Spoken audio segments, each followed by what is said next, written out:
South Korea looks like a success story. It built one of the most advanced economies on Earth. Its technology dominates global markets. Its companies are known everywhere. Its culture spread across the world. From the outside, South Korea looks unstoppable. But beneath the surface, something is breaking. Quietly, slowly. And if it continues, it could become one of the most serious economic crises of the modern world. The problem is not war, it is not inflation, it is not financial collapse, it is something more dangerous. South Korea is running out of people, and modern economies cannot survive without people. For decades, South Korea grew at extraordinary speed. After the Korean War, the country was poor and devastated. But through aggressive industrial growth, education, exports, and technology, it transformed itself. Entire industries exploded. Samsung became a global giant. Hyundai expanded worldwide. Living standards rose rapidly. The country became one of Asia's economic miracles. But economic miracles often create hidden costs. South Korea became intensely competitive. Education became brutally demanding. Work culture became exhausting. Housing prices exploded. Marriage became expensive. Raising children became overwhelming. And slowly young people began choosing not to start families. At first this seemed temporary, but the numbers kept falling. Then they collapsed. South Korea now has one of the lowest birth rates in human history. Far below replacement level, entire schools are shutting down because there are not enough children. Entire neighborhoods are aging rapidly. Rural towns are becoming empty. And this creates a chain reaction. Fewer young workers means slower economic growth.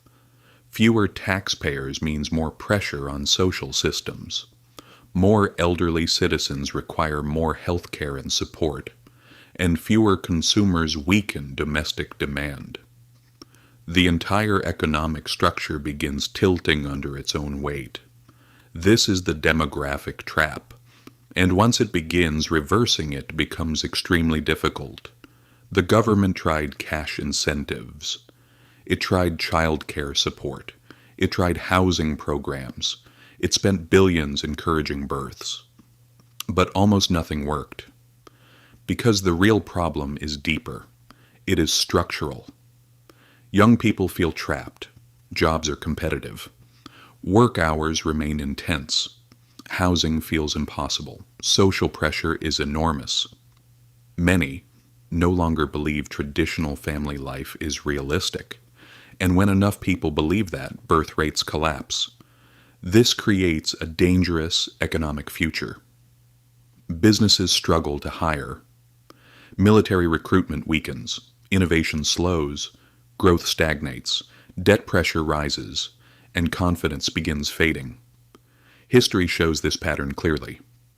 When population declines, combined with economic pressure, nations can enter long stagnation. Japan experienced part of this. But South Korea's decline is happening even faster. That is what makes this so alarming. This is not a sudden crash people can easily notice. It is slower, quieter, but potentially more permanent. And that may be the most dangerous kind of economic collapse. Because people often ignore slow disasters until they become impossible to reverse. South Korea still has immense strengths. Its technology remains world-class. Its industries are powerful. Its people are highly educated. Its institutions are strong. But even the strongest systems struggle when their population begins disappearing. Economic power depends on people. And when the people stop coming, the machine eventually slows. That is the warning hidden inside South Korea's success. From the outside, it still looks unstoppable. But beneath the surface, one of the most advanced economies on Earth is quietly running out of its future. And history shows what usually happens next. And there is an even darker economic risk. South Korea built much of its success through debt-driven growth. Household debt in the country is among the highest in the developed world. For years, cheap borrowing helped fuel property markets and consumption. But debt becomes dangerous when growth slows. As birth rates fall and the working population shrinks, fewer people remain to carry that financial burden. This creates pressure across the entire economy. Banks become more cautious. Consumers spend less. Businesses invest less. And confidence weakens. This is how demographic decline slowly transforms into financial stagnation. There's also another problem. South Korea's economy depends heavily on exports. Semiconductors, electronics, automobiles, and global trade drive much of its growth. That works during expansion, but it creates vulnerability during global slowdown. If external demand weakens while domestic population declines, economic pressure compounds rapidly. This is why many economists are watching South Korea so closely. It is becoming a test case for the future of developed economies. Can a modern nation remain prosperous while its population collapses? No one truly knows, because history has never seen demographic decline at this scale inside such an advanced technological society. And that uncertainty may be the most unsettling part of all. South Korea may not collapse tomorrow. Its institutions are too strong for sudden failure. Its industries remain globally competitive. Its technology remains world-leading. But history teaches an uncomfortable lesson.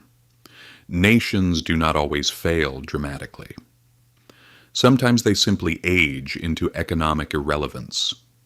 Quietly, gradually, almost invisibly, until one day the future they once promised is gone. And that is the question facing South Korea now. Can one of the world's greatest economic success stories reinvent itself before time runs out? Or is this the beginning of a slow decline that no policy can stop?